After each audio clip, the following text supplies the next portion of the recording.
इस कहानी की शुरुआत में हम मोआना को देखते हैं, जो एक जहाजी होती है। वो समुद्र में दूर एक टापू पर आई थी क्योंकि वो उन प्राचीन कबीलों को ढूंढने की कोशिश कर रही है जो सालों पहले कहीं खो गए। उसे एक मिट्टी का बर्तन मिलता है जिसके ऊपर एक टापू का निशान बना हुआ था। मोआना इससे बहुत खुश हुई क्योंकि इससे उम्मीद थी कि वाकई इस दुनिया में दूसरे कबीले भी मौजूद है। मोआना जल्दी से अपने कबीले में वापस आ जाती है और अपने डेड को मिट्टी का पोट दिखाती है और उन्हें बताती है कि पोट पर कुछ सितारे बने हुए हैं। अगर हमें इनका पता चल गया तो शायद हम वहां पहुंच सकते हैं। अब वहां पर मोआना की छोटी बहन सीमिया आ जाती है, जिसे देखकर मोआना काफी खुश हुई और वो उसे प्यार की जप्पी देती है। सीमिया कहती है कि आपने वादा किया था कि आप मेरे लिए गिफ्ट लेकर आओगी। मोआना उसे अपने पुरखों की जमीन पर ले जाती है, जिसे देखकर सीमिया हैरान रह गई। मोआना बताती है कि इस जगह ही आकर मुझे पता चला कि हमारे पुरख जहाजी थे और उनमें से सबसे आखिरी थे ताओ ताई वासा। मावी के तेफीटी का दिल चुराने से पहले जब हम सभी जहाजी थे, तब ताओ ताई वासा चाहते थे कि हमारे टापू को सागर में मौजूद हर उस आइलैंड के साथ जोड़ दें जहां लोग रहते हैं, क्योंकि एकता में वो ताकत है जिसके सामने बड़ी से बड़ी मुसीबत टिक नहीं सकती। और अब मैं इकलौती दिशा दर्शक हूँ, इसीलिए मेरा फर्ज है कि मैं उनके अधूरे मकसद को पूरा करूँ। इसीलिए मैं उन कबीलों को ढूंढ रही हूँ। अगले सीन में हम मावी को देखते हैं जो समुद्र में एक बड़े तूफान के अंदर चला जाता है, जिससे वो एक अजीब सी जगह पर पहुंच जाता है। दरअसल मावी उसी टापू को ढूंढ रहा था जिसका मोआना को पोर्ट मिला था। वहाँ एक मिस्टीरियस लेडी मौजूद थी जिसे मावी टापू का द्वार खोलने को कहता है। वो लेडी बताती है कि मैं ऐसा नहीं कर सकती क्योंकि नालो जो तूफानों का देवता है, अगर तुमने कबीलों को जोड़ने की कोशिश की तो तुम्हें खत्म कर देगा और फिर वो उस लड़की मोआना को भी खत्म कर देगा, क्योंकि तुमने ही उसे दिशा दर्शक बनाया है जिससे वो भी उन कबीलों को ढूंढ रही है।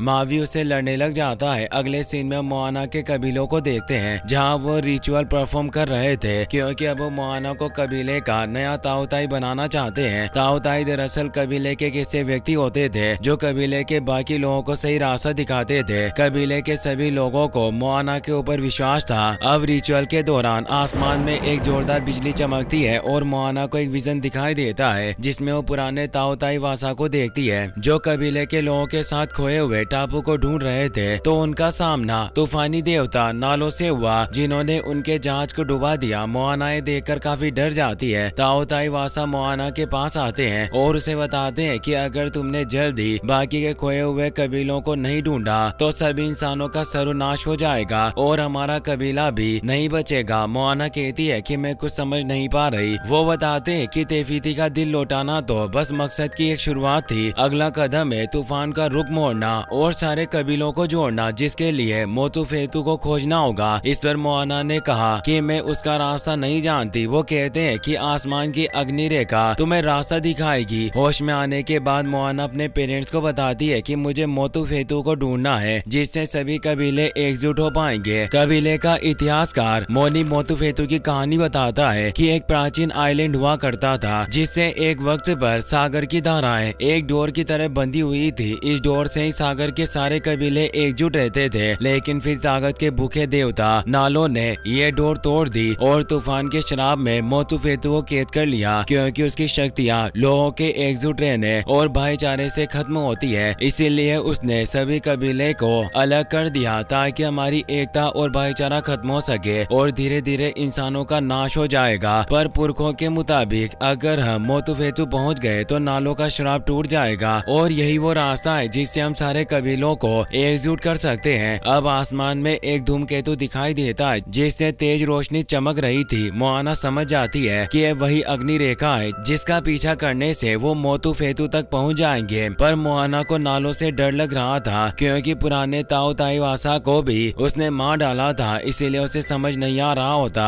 कि वो ये मिशन कैसे पूरा करेगी। मोआना की ग्रैंड मदर की सोल उसके पास आती है और उसे बताती है कि इस मिशन को पूरा करने के लिए तुम्हें मावी की मदद लेनी चाहिए। मोआना मोतुफेतु पर जाने के लिए एक दल बनाती है जिसमें क्राफ्टमैन, लोटो, मोनी और एक बड़े किसान केले को शामिल करती है, क्योंकि वो अकेले इस मिशन को पूरा नहीं कर सकती थी। सीमिया को जब पता चलता है कि मोआना खतरनाक मिशन पर जा रही है तो उसे जाने से मना करती है। मोआना अपनी छोटी बहन को समझाती है कि समुद्र मेरा दोस्त है जो मुझे कुछ नहीं होने देगा और इस मिशन में मेरी मदद करेगा। मोआना अब अपने दल के साथ वहाँ से निकल जाती जाती है। वहीं दूसरी तरफ हम मावी को देखते हैं जिसे मिस्टीरियस लेडी ने एक गुफा में कैद कर रखा था। मोआना अपने साथियों के साथ खुशी खुशी धूमकेतु का पीछा करते हुए आगे बढ़ रहे थे, पर अचानक से धूमकेतु एक ब्लास्ट के साथ खत्म हो जाता है और अब समुद्र में भी तूफान आना शुरू हो जाता है, जिसकी वजह से मोआना की नाव गलत दिशा में जाना शुरू हो जाती है और उनके सामने एक आइलैंड दिखाई देता है। मोनी खुश हो रहा था कि ये मोतुफेतु है, पर असल में वो समुद्री लुटेरे काकामोरा होते हैं जो नारियल के शेप वाले पायरेट्स होते हैं। मोआना उन्हें पहचान जाती है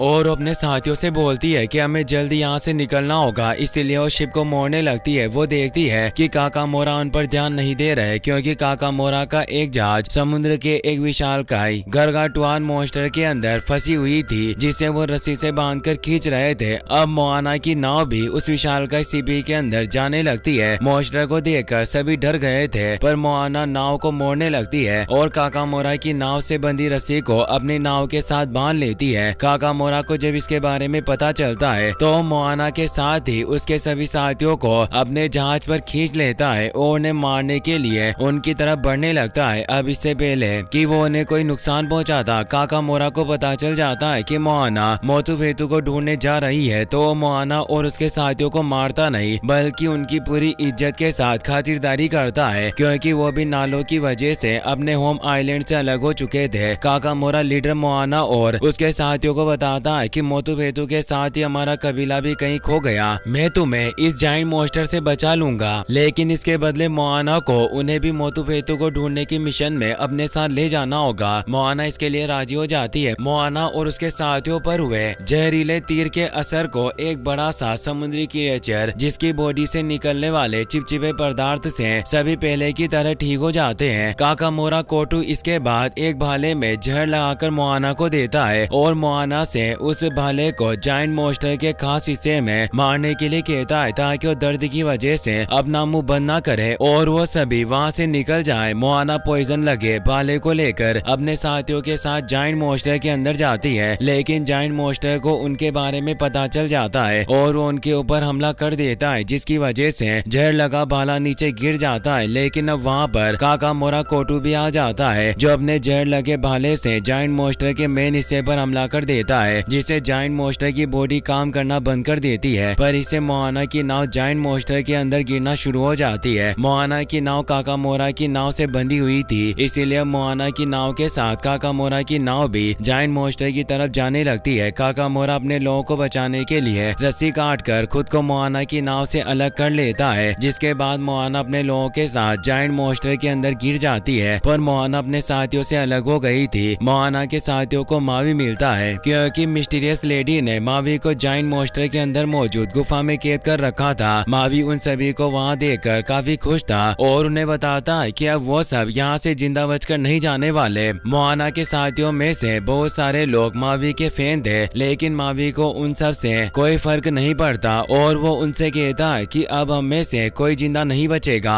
मावी इसके बाद अपना मैजिकल सूल हासिल कर लेता है और खुद को कैद से आजाद कर लेता है। मावी को जब पता चलता है कि मोआना भी उनके साथ वहाँ आई हुई है तो उसे मोआना की फिक्र होना शुरू हो जाती है। मोआना एक गुफा में गिर गई थी जहाँ पर वो बिल्कुल अकेली थी। अब मोआना के पास वही मिस्टीरियस लेडी मातांगी आती है जो मोआना को बताती है कि तुम गलत रास्ते पर जा रही हो और मैं तुम्हें सही रास्ते पर ले जा सकती हूँ। मोआना उससे कहती है कि मैं तुम्हारे ऊपर विश्वास कैसे कर सकती हूँ कि तुम सही बोल रही हो और मेरी मदद करना चाहती हो। इस पर मातांगी मोआना को बताती है कि मैं चाहती हूँ कि तुम मोतुफेतु को ढूंढो और नालों के श्राप को खत्म करो, क्योंकि मैं नालों की सेवा करके खुश नहीं हूँ, क्योंकि मैं नालों की वजह से ही इस जाइंट मॉन्स्टर के अंदर फंसी हुई हूँ। लेकिन जब तुम मोतुफेतु ढूंढकर श्राप खत्म कर दोगी तो मैं भी आजाद हो जाऊंगी। मातांगी इसके बाद मोआना को वहाँ से बाहर निकलने का रास्ता दिखाती है। अगले पल वहाँ पर मावी भी मोआना को ढूंढते हुए आ जाता है। मोआना अपने पतवार से उस दरवाजे पर हमला करती है, जिससे वो दरवाजा खुल जाता है और मोआना के साथ ही मावी और बाकी सभी लोग एक भंवर से होते हुए बाहर आ जाते हैं। मोआना को उस जगह से बाहर निकलता देखकर मातांगी खुश थी और अब मोआना को समझ आ जाता है कि मातांगी ने मावी को गुफा में कैद करके इसीलिए रखा था क्योंकि उसे मोआना से मिलाना चाहती थी ताकि वो साथ मिलकर मोतुफेतु ढूंढ सके। मोआना मावी से कहती है कि हमें बस किसी तरह मोतुफेतु को समुद्र से बाहर लाना है और मुझे उसके ऊपर चढ़ना है। दरअसल सिर्फ एक इंसान ही मोतुफेतु टापू के ऊपर अपने पैर को रखकर नालों के श्राप को खत्म कर सकता था। मोआना की बात सुनकर मावी उसे बताता है कि मोतुफेतु को ढूंढना काफी मुश्किल है, क्योंकि नालों ने मोतुफेतु को अपने तूफान के जरिए समुद्र की गहराई में डुबो दिया है, जहाँ पर कोई भी इंसान पहुँच नहीं सकता। लेकिन मैं मोतुफेतु को ऊपर लेकर आऊंगा, जिसके बाद तुम उसके ऊपर अपना पैर रखकर नालों के शराब को खत्म कर देना। पर तभी मोआना की नाव समुद्र के पानी की ओर नीचे जाना शुरू हो जाती है, क्योंकि वो लोग नालों के जादू इलाके में पहुंच गए थे, जहां पर सिर्फ नालों का राह चलता था। अब समुद्र भी मोआना की मदद नहीं कर सकता था। नालों का एक मॉन्स्टर वहां आ जाता है, जो मोआना पर हमला करने लगता है। मावी उस मॉन्स्टर पर हमला करके उसे मार देता है, लेकिन देखते ही देखते वहां पर और भी मॉन्स्टर मावी और मोआना के ऊपर हमला करने के लिए आने लगते हैं। मॉन्स्टर के हमले में मोनी समुद्र में गिर जाता है, लेकिन मॉन्स्टर मोआना के ऊपर हमला करता उससे पहले सुबह हो जाती है। सूरज को देखकर मॉन्स्टर वहां से भाग जाते हैं और मावी मोनी को बचाकर समुद्र से बाहर ले आता है। मोआना इसके बाद मावी और अपने साथियों के साथ उस जगह पर आ गई थी जहां पर उसके पूर्वजों की नाव पड़ी थी, क्योंकि वो समुद्र में डूबकर मारे गए थे। पर उनकी नाव किनारे आ गई। मोआना की नाव मॉन्स्टर के हमले में टूट गई थी, जिसकी वजह से मोआना आगे के सफर पर नहीं जा सकती। लेकिन मोआना के साथी कुछ ही समय में उसकी नाव को अपने पूर्वजों की नाव से ठीक कर देते हैं। मावी इसके बाद सभी को बताता है कि उन्हें नालों का श्राप खत्म करने के लिए नालों के तूफान के बीच में जाना होगा, जहां पर मैं मोतुफेतु आइलैंड को समुद्र से बाहर ले आऊंगा और मोआना अपने साथियों के साथ मोतुफेतु टापू के ऊपर अपना कदम रखकर नालों के श्राप को खत्म कर देगी। इसके बाद वो सभी नालों के तूफान की तरफ बढ़ने लगते हैं, जहाँ मावी तूफान के बीच में जाता है और एक एक करके जादुई साइक्लोन को खत्म करना शुरू कर देता है। लेकिन इसका फायदा कुछ नहीं होता, क्योंकि अगले ही पल और भी साइक्लोन बनते जा रहे थे। मोआना नोटिस करती है कि नालों से उनकी बोट को ही निशाना बना रहा है और वो साइक्लोन मावी पर हमला नहीं कर रहे, क्योंकि नालों को सिर्फ इंसानों से खतरा था। मोआना ये बात मावी को बताती है। मावी इसके बाद एक बार फिर से तूफान के बीच में जाता है। मोआना अपने साथियों के साथ मिलकर नालों का ध्यान भटकाती है, जिस मौके का फायदा उठाकर मावी अपने सूल से मोतुफेतु को समुद्र से बाहर की तरफ खींचना शुरू कर देता है। लेकिन नालों को इसके बारे में पता चल जाता है, जिसके बाद वो गुस्से में मावी के ऊपर बिजली से हमला कर देता है। नालों के गुस्से से समुद्र में ऊंची ऊंची लहरें उठना शुरू हो गई थी, जिसकी वजह से मोआना की नाव पलट गई और वो सभी समुद्र में गिर जाते हैं। मावी भी नालों के हमले से उसकी जादुई शक्तियों के साथ टेटू भी गायब होने लगते हैं और वो घायल होकर समुद्र में गिर जाता है। मोआना ये देखकर परेशान होती है। मोआना को आइडिया आता है कि वो मोतुफेतु के बाहर आए बिना भी नालों के श्राप को खत्म कर सकती है, क्योंकि वो खुद समुद्र की गहराई में जाकर मोतुफेतु के ऊपर अपना पैर रख दे तो सब कुछ ठीक हो जाएगा। मोआना समुद्र के अंदर तेजी से मोतुफेतु की तरफ बढ़ने लगती है। नालों को इसके बारे में पता चल जाता है और वो मोआना को रोकने के लिए उसके ऊपर बिजली से हमला कर देता है। लेकिन तब तक मोआना ने मोतुफेतु को छू लिया था, जिससे अगले ही पल नालों का श्राप खत्म हो जाता है और अब सब कुछ पहले की तरह नॉर्मल हो जाता है। मोआना नालों के हमले की वजह से पूरी तरीके से घायल हो गई थी और अपनी आखिरी सांसें ले रही थी। होश में आने के बाद मावी मोआना के पास जाता है और उसे इस हालत में देखकर काफी दुखी था। अब मोआना के पास उसके पूर्वज आते हैं, जो मोआना की बहादुरी देखते हुए उसे अपनी शक्तियों की मदद से पूरी तरीके से ठीक कर देते हैं। मोआना के पूर्वज मावी के खोए हुए सूल को भी ढूंढकर उसे वापस दे देते हैं और मावी की खोई हुई शक्तियों को भी वापस लौटा देते हैं। मावी इसके बाद अपने सूल की मदद से मोतुफेतु टापू को वापस ले आता है, जिसके बाद समुद्र की टूटी हुई डोर वापस से जुड़ जाती है और खोए हुए कबीले भी वापस आ जाते हैं। मोआना खोए हुए कबीलों के लोगों के साथ अपने कबीले में जाती है, जहां पर उसके कबीले के लोग सभी कबीले वासियों से मिलकर बहुत खुश होते हैं और ने मोआना पर गर्व हो रहा था। अब मोआना को ऑफिशियली एक ताओताई बना दिया जाता है, पर अब हमें मिड क्रेडिट सीन दिखाया जाता है, जहां नालो मातांगी पर गुस्सा करता है। वो कहता है कि मोआना कभी भी मोतुफेतु नहीं पहुंच सकती थी, पर तुमने उसे राह दिखाई, इसीलिए वो उसे कैद कर देता है और बोलता है कि मैं उनसे वापस बदला लूंगा। इसी के साथ ये मूवी यहीं पर खत्म हो जाती है। वीडियो पसंद आई हो तो अपने दोस्तों के साथ शेयर करना।